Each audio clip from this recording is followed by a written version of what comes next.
Sige, continue tayo. Ito yung part 2. So, na-memory full tayo. So, yun na nga. Hinigop nga natin yung ink. Then, balik na natin yan. Alright. Ano ba yung next natin? Kuha tayo ng tissue.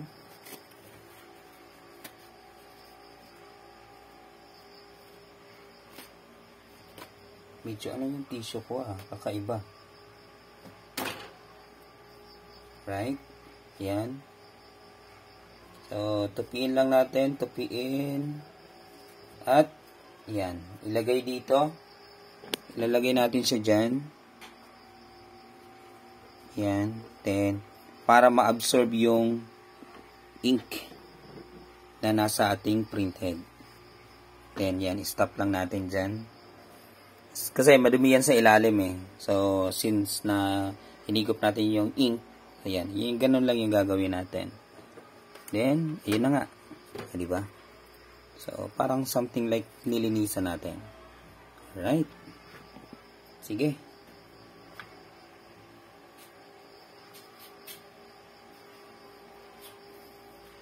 Continue tayo.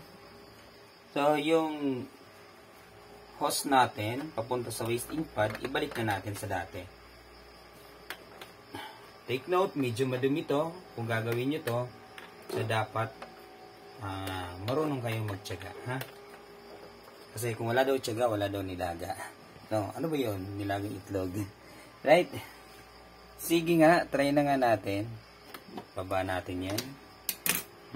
Double check everything. Lang ha.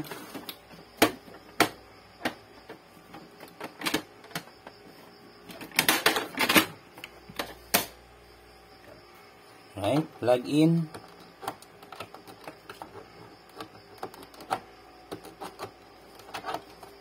Ayaw na mag-plug in ito guys.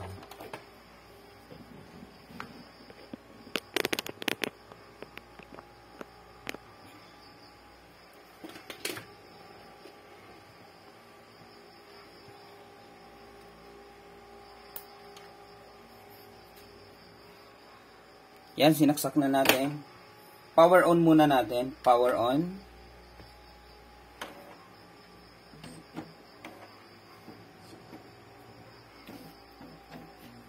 Yan, kinagat tayo ng langgam kanina paglinis natin ng printer. Right, power off. Then, nozzle check tayo. Tingnan natin kung mayroon na ba siyang cyan.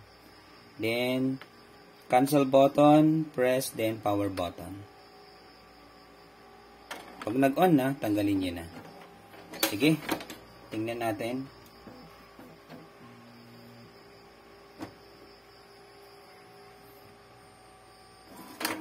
Alright. Let's see.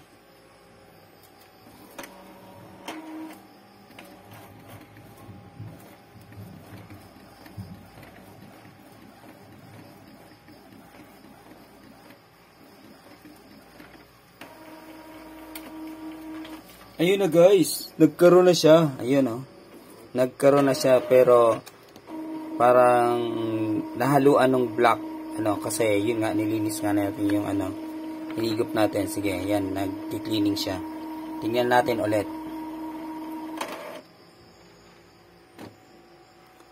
Then, perform tayo ng head cleaning. Long press lang kapag wala kayong laptop. Long press nyo lang yung cancel button. Then, pag nag-blink yan, yan. So, ibig sabihin, magki-cleaning na yan. Okay, antayin lang natin yan. So, compare natin. Ayan yung output niya. Compare dito. Ayan. So, wala siyang cyan. Dito, meron na, pero parang something like may kahalo lang siyang black. Pero, okay na yan, guys. Okay na yan. So, yung consumption niya, 9343. So, 9,343. Hindi pa ito nare-reset. Kasi, 16,000 yung nito. Yung pinaka-output niya. So, first time printing.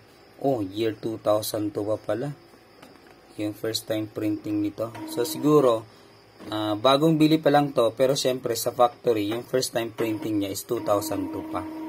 Kasi this was been created, manufactured last 2022. Yan. Ito yung pinaka-latest nung 2022. Noong something like, nasa parang pandemic pa din. Pawala na yung pandemic. Ano? So, yan. Lumabas na yung mga bago. Yan. Makikita natin yan dyan. Alright, ayan, we're still waiting for the better output.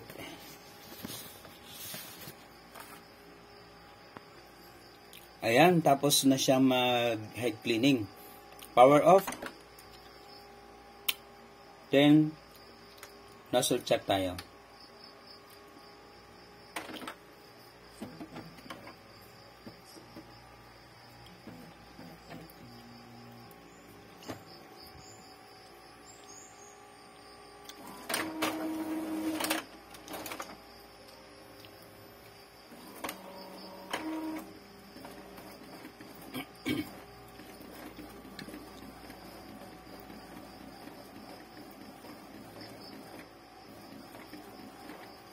Ayun, very good na guys. Ayan, pwede na to makuha ni customer ni sir.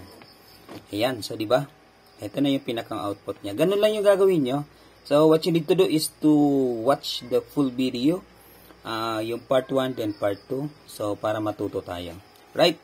Thank you so much. This is always your Cotech Altamarino. Peace out guys. Good evening.